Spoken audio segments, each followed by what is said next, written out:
मैं अविनाश जैन, जो कि हम सबसे पहले इंडिया के अंदर आरओ लाने वाली कंपनियों में थे। स्टार्टअप एक साइंस है, बिजनेस भी एक साइंस है। स्टार्टअप के बाद ब्रांड बनाना ही एक सक्सेसफुल चीज़ है। उसी चीज़ के ऊपर हमें फोकस करना चाहिए। सबसे पहला स्टेप इसमें यही आता है, क्या मैं एंटरप्रेन्योर बनना चाहता हूँ, क्या मैं रिस्क लेना चाहता हूँ। सबसे पहले रिस्क लेने की काबिलियत और हिम्मत उसके अंदर होनी चाहिए। ब्रांड बना के भी सर्वाइव करना और ब्रांड बना के सक्सेस पाना, ये कॉन्टिन्यू एक R&D है। एक साइकिल के पैडल की तरह है, जैसे हम जब तक पैडल मार रहे हैं तब तक हमारी साइकिल चल रही है। Hello everyone, welcome to our channel. How to start a startup. आप लोगों ने बहुत सारी वीडियोस इस पर देखी होंगी, यूट्यूब पर, गूगल पर बहुत सारा ज्ञान इस पर भरा पड़ा है। मेरे हिसाब से हर एक मोटिवेशनल स्पीकर ने कहीं ना कहीं यार इस पे वीडियो ज़रूर बनाई होगी। तो सबसे पहला सवाल कि हमारी वीडियो भाई डिफरेंट कैसे है, क्योंकि आज मैं आपकी मुलाकात जिनसे करवाऊंगा उन्होंने खुद एक छोटी सी अपनी दुकान से हजारों एम्प्लॉयज तक का सफर तय किया है। पहली बार यूट्यूब पर ऐसी कोई वीडियो आ रही है जहां पर कोई बहुत बड़ा बिजनेसमैन आपको एक्सप्लेन करेगा कि कैसे एक छोटी सी दुकान से उसने इतना बड़ा साम्राज्य बनाया अपना। इन्होंने अपनी इस जर्नी में बहुत सारी मूवीज भी प्रोड्यूस की, एशिया कप करवाया 2014 का, उसके साथ साथ IPL की टीम को भी स्पॉन्सर किया।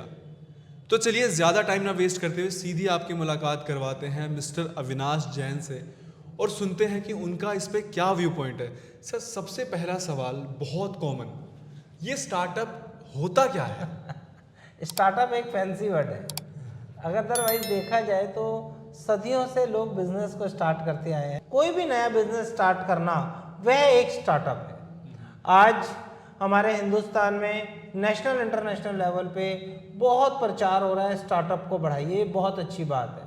पहले भी बिजनेस होते थे पर नंबर ऑफ बिजनेस करने वाले प्लेयर्स बहुत कम होते थे, पर आज की तारीख में नंबर ऑफ प्लेयर्स बहुत ज़्यादा होते जा रहे हैं।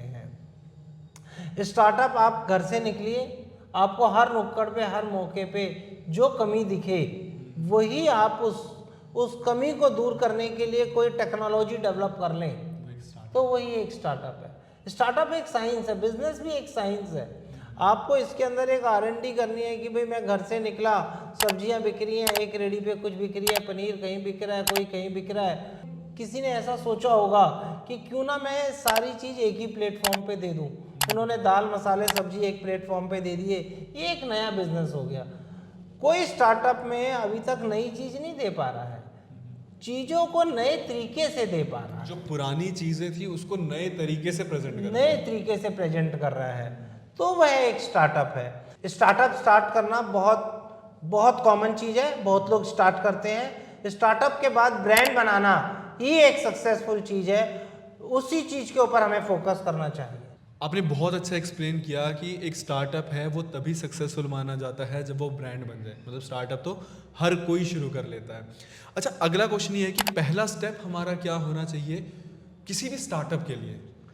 सबसे पहला स्टेप इसमें यही आता है, क्या मैं एंटरप्रेन्योर बनना चाहता हूँ, क्या मैं रिस्क लेना चाहता हूँ।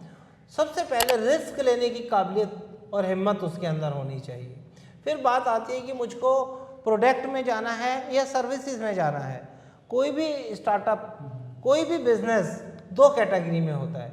एक, आप कोई प्रोडक्ट को सेल करें, चाहे एक सर्विसेज को, चाहे कोई भी माध्यम से करें, पर स्टार्टअप को दो ही पार्ट में बांटा जाएगा।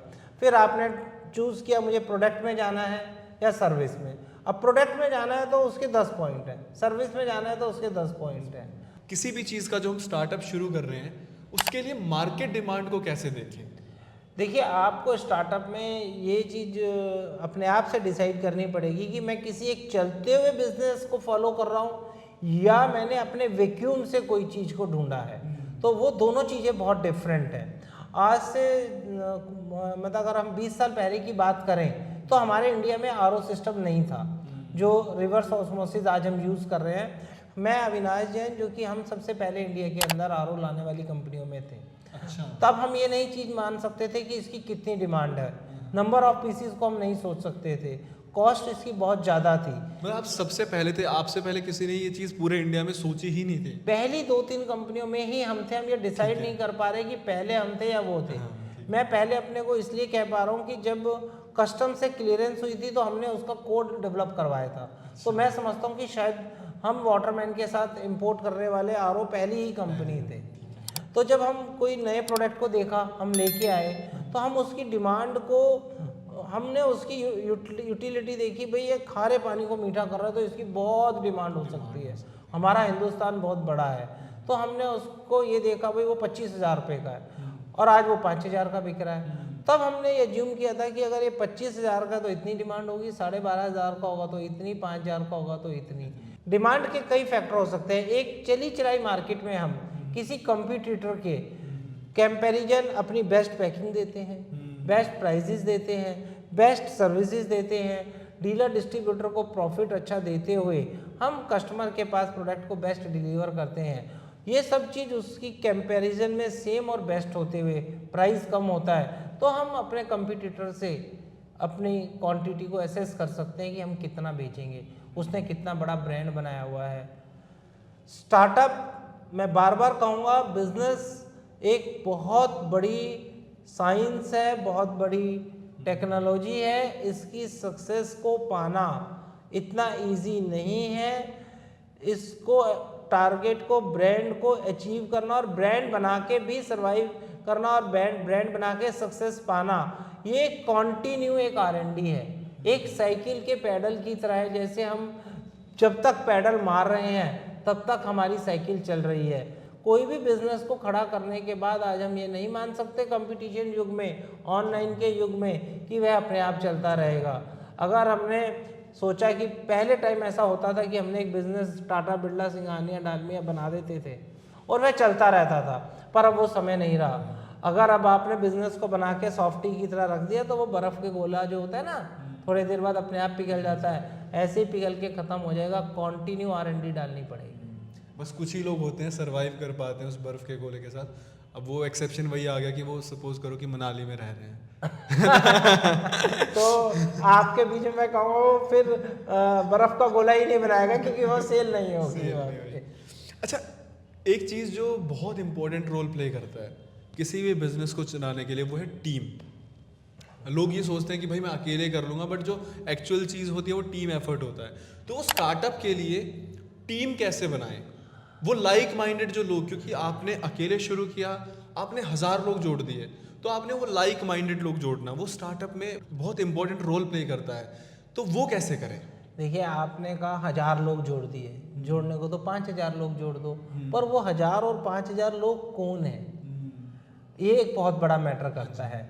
अगर आपने एक लेबर क्लास को जोड़ा जो एक माइंस को खोद रहे हैं, कर रहे हैं, वो एक चीज़ है। फिर इंजीनियर्स जोड़े, वो दूसरी चीज़ है। फिर आपने मैनेजमेंट के लोग जोड़े, वो तीसरी चीज़ है। अगर आप स्टार्टअप को करने के बाद अपने को हर वक्त बिजी रखना चाहते हैं, एंगेज रखना चाहते हैं, बस ये अगर हम भूल ही जाएं कि हमें जीने के लिए कमाना है या कमाने के लिए जीना है, तो आप सिंगल चलते रहिए। अगर आपको एक बच्चों को भी टाइम देना है, फैमिली को भी टाइम देना है और बिजनेस को मल्टीप्लाई बढ़ाना है, तो आपको अपर लेवल पे एक अच्छी टीम बनानी पड़ेगी। टीम भी ABC मतलब 3 कैटेगरी में डिवाइड करके रखी है। एक कैटेगरी की वो टीम होगी जिसको हमें केयर करनी पड़ेगी कि वो हमें ना छोड़ जाए। B टीम होगी बराबर का है। C टीम होगी आप काम करते रहिए, वो आते जाते रहेंगे। तो ये मतलब कहीं भी गूगल पे या यूट्यूब पे ये चीज़ लिखा हुआ ज्ञान नहीं है, ये आपने जैसे किया आप वो बता रहे हो। देखो, आप के साथ मैं जुड़ा हूँ, गूगल का जो ज्ञान है वो आपको बहुत मिलेगा, लेकिन जो एक एक्सपीरियंस का ज्ञान है, जो आने वाले टाइम में हम आपके पर्सनल क्वेश्चंस का आंसर देंगे, वही डिफरेंट आपको औरों से और हमारे चैनल के ऊपर मिलेगा। जब भी कोई इंसान रात को सोने जाता है ना बेड पे, वो नौकरी करके आ रहा है, थका हुआ है, तो उसके दिमाग में ना चलता है यार मुझे ना अपना काम करना है। मतलब देखो, बिजनेस आइडियाज़ हम इंडियंस के पास बहुत सारे हैं, लेकिन जो सबसे टफेस्ट उसमें पॉइंट है कि यार बिजनेस आइडिया तो है, पर जो उसमें पैसा लगेगा वो कहाँ से आएगा। तो अगला सवाल मेरा ये है कि फंडिंग वो कैसे उठाएं स्टार्टअप के लिए। देखिए, जिसके पास बिजनेस का आइडिया होगा उसके पास फंडिंग का भी आइडिया आ जाएगा। फंडिंग तो एक पीनट है। अगर आप पे आइडिया है और अगर वो आइडिया सेलेबल है, आपके प्रॉफिटेबल है, आपको प्रॉफिट उससे होना ही है, तो उसके मार्केट में बहुत बायर बैठे हैं। वो बायर्स को कैसे अप्रोच करें? देखिए, आपने अगर मान लीजिए कोई आइडिया सोचा है तो ऐसे ही तो सोचा नहीं होगा। आप जरूर या तो उस जैसी मिलती जुलती कंपनी में बैठते नौकरी करते होंगे, या उनके मिलते जुलते दोस्तों में बैठते होंगे, या कहीं ना कहीं वो आपका एक्सपीरियंस रहा होगा, तो उसके इर्द गिर्द ही बायर होते हैं। आपको ढूंढने की जरूरत है। जैसे शहद का छत्ता होता है, उसमें एक रानी मक्खी होती है और उसके चारों तरफ मक्खियाँ होती हैं। अगर आपके पास कोई ऐसा आइडिया है जो वाकई में ही रानी मक्खी जैसा है, तो बायर की या इन्वेस्टर्स की कोई कमी नहीं है। कोई काम ऐसा नहीं है जो आज तक इन्वेस्टमेंट के बिना रुका हो। और बाकी हम है ना, फिर अगर किसी के पास कोई आइडिया है और वो सही जगह अप्रोच नहीं कर पा रहा, तो एक्सपर्ट से बात करें, एक्सपर्ट्स उसको रास्ता बताएंगे। आर्किटेक्ट होते हैं, इंजीनियर्स होते हैं, वो बिल्डिंग के लिए नक्शे बनाते हैं और बताते हैं। इसी तरह से हम जैसे एक्सपर्ट लोग हैं, हम लोगों से कंसर्न करें, हम उनको रास्ता बताएंगे। इन्वेस्टमेंट कोई बहुत बड़ा इशू नहीं है। बैंकर्स है, प्राइवेट इक्विटी है, आईपीओ है, टाइम टू टाइम सब आपको सपोर्ट करेंगे प्रोजेक्ट के अनुसार। तो अगर जो भी लोग इस वीडियो को देख रहे हैं, अगर आपके पास आपको लगता है कि बहुत अच्छा आइडिया है, मतलब देखिए मजाक मस्ती के लिए नहीं, वाकई में आपको लगता है कि बहुत यूनिक, बहुत डिफरेंट आपके पास आइडिया है, तो डेफिनेटली आने वाले टाइम में you can reach out to mister Avinash Jain, और ये आपके उस स्टार्टअप में हेल्प करेंगे कि कैसे उसको पटरी पर लेकर आया जाए। तो सर आपने बताया कि फंडिंग भी आ गई, सारी चीज़ें आ गई। अब एक उससे अगला सवाल आता है कि उस स्टार्टअप को हम बैलेंस कैसे करके रखें, क्योंकि स्टार्टअप के लिए बहुत सारी चीज़ें होती हैं, नेटवर्किंग भी चाहिए होती है, फिर रिलेशनशिप भी आपको अच्छे बना के रखने हैं, तो उसको हम आगे कैसे कंटिन्यू करें? देखिए, आपने बहुत अच्छा सवाल किया। अगर हम रिलेशनशिप नहीं रखेंगे तो क्या हम डेली नए नए रिलेशनशिप बनाते रहेंगे? आज हमने एक एम्प्लॉई बनाया, आज एक हमने अपने एम्प्लॉई को एम्प्लॉयमेंट दी, कल हमने अपना एक डिस्ट्रीब्यूटर बनाया, हमने एक डीलर बनाया, हमने एक सप्लायर बनाया। जो भी हमारे कांटेक्ट में एक बार आ जाए, उसको हमें अपने बिहेवियर से, अपने रिलेशन से मेंटेन रखना चाहिए कि हमें उन्हें दोबारा हमारे को उनके ऊपर इन्वेस्ट ना करनी पड़े। अपनी हमारा स्वभाव, बिहेवियर और हमारी जो कार्यशैली ऐसी होनी चाहिए जैसे वो हमसे जुड़े रहे। मान लीजिए हमारे एम्प्लॉइज़ हैं, हमें एम्प्लॉइज़ के लिए कुछ यूनिक चीज़ों को ज़रूर इंट्रोड्यूस करना चाहिए। आप कोई ऐसा किस्सा बताओ कि जो आप अपनी कंपनी में इम्प्लीमेंट करते थे। हमारी कंपनी में तो बहुत यूनिक चीज़ें थी। हम स्पोर्ट्स डे करते थे। उसके अलावा हम अपनी कंपनी में करवा चौथ की छुट्टी रखना, जो बहुत कंपनियों में नहीं था यूनिक। हम अपने इधर जितनी भी हमारी बेटियां होती थी एम्प्लॉइज़ की, उनकी फ़ीस को पे किया करते थे। प्राइवेट स्कूल में? हाँ, कोई भी स्कूल में हो। अच्छा। भाई वो तो देखिए, एक एम्प्लॉई है, अगर मान लो उसकी सैलरी 20,000 है तो वो 1,000-2,000 के स्कूल में डालता था, और कोई अगर 3 लाख की सैलरी वाला है तो वो 10,000 की में डालता था। तो हमारा एवरेज आउट 1-2% गो होता था। हर चीज़ की कैलकुलेशन तो होती ही है। तो हमने देखा कि 1% के अंदर ही हम इतनी बड़ी अचीवमेंट कर लेते थे सैलरी की, जो 100% 100 अमाउंट में जो नहीं होती थी वो 1% से होती थी। तो इस तरह से हम कोई ना कोई मंथ का पर्सन फर्स्ट निकालना, ये तो बहुत सारी कंपनियां करती हैं। पर जो आपने ये करवा चौथ और ये बेटियों की सैलरी वाला बताया, बेटियों को फ्री पढ़ाना, मतलब बेटियों की फीस को देना। और ये एराइज ही कंपनी थी जिसके अंदर जितनी फीमेल स्टाफ थी उनको हम एक घर पे काम वाली प्रोवाइड करते थे। उसके नाम का 3,000 या जो भी 6,000 जो भी अमाउंट होता था वो देते थे। जो अगर वो रखेगी तो देते थे, नहीं तो नहीं। तो उससे क्या होता था कि उसके घर में सास है या फैमिली है या जो भी है, वो बड़े हैप्पी होते थे कि कंपनी से सर्वेंट मिला है। सर ये मतलब आपने जो चीज़ें बताई ना, ये आज तक कहीं भी इस पूरे गूगल पे, पूरे यूट्यूब पे, क्योंकि गूगल और यूट्यूब ऐसा कहा जाता है ज्ञान के भंडार हैं, ये कहीं नहीं मिलेगी। एंड ये इतनी यूनिक स्ट्रेटजी सर ने बताई। सो मतलब लिटरली हमें ना बहुत कुछ सीखने को मिला इसमें, कि पूरे स्टार्टअप की आपने जर्नी बताई एंड में, कि कैसे उस स्टार्टअप में आप लोगों को, जो एम्प्लॉयज़ हैं, उनको भी इन्वेस्टेड रखें।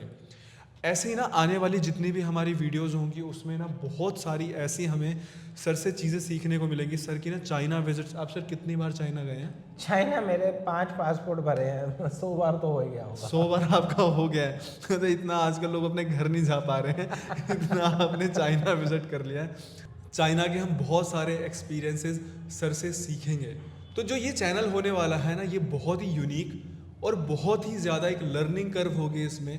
एंड सर यहाँ पे हमें उन सारे टॉपिक्स पे बताएंगे। ऐसे ही जैसे सर ने बताया कि जो काम वाली देना, या फिर छुट्टियाँ प्रोवाइड करना, या फिर जो बच्चों की फीस देना, तो इस तरीके की बहुत सारी यूनिक स्ट्रैटेजीज हमें इस चैनल पर देखने को मिलेंगी। स्टार्टअप जो है ना वर्ड, वो अपने आप में ना इतना बड़ा है कि उसके ऊपर पूरे ग्रंथ लिखे जा सकते हैं।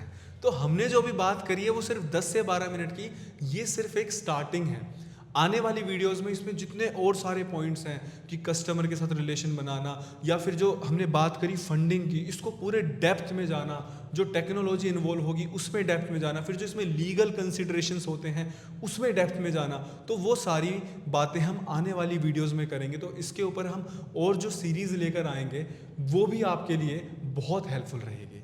सो आई होप आप लोगों को ये वीडियो पसंद आया होगा। सर का मैं एक छोटा सा इंट्रोडक्शन स्टार्टिंग में दिया था, मैं एंड में फिर से बता देता हूँ कि सर इसके साथ साथ एक बहुत ही बेहतरीन ऑर्गेनाइजेशन चला रहे हैं जिसका नाम है माइका स्वीट होम। उसका सर का एक अलग से यूट्यूब चैनल है, उस पर आप जाकर देख सकते हो। वहाँ पे करीबन 200 बेटियां और महिलाएं रह रही हैं, जहाँ पे उनके रहने का सब कुछ व्यवस्था बिल्कुल फ्री है। उसके साथ साथ जो बेटियां वहाँ पे पढ़ाई कर रही हैं वो भी टोटली फ्री ऑफ कॉस्ट है। तो आने वाली जो हमारी वीडियोस होंगी उसके लिए आप इस चैनल को सब्सक्राइब कर लो ताकि कोई भी वीडियो आपसे मिस ना हो। वीडियो को लाइक करना नहीं भूलना एंड शेयर करना। Thank you so much.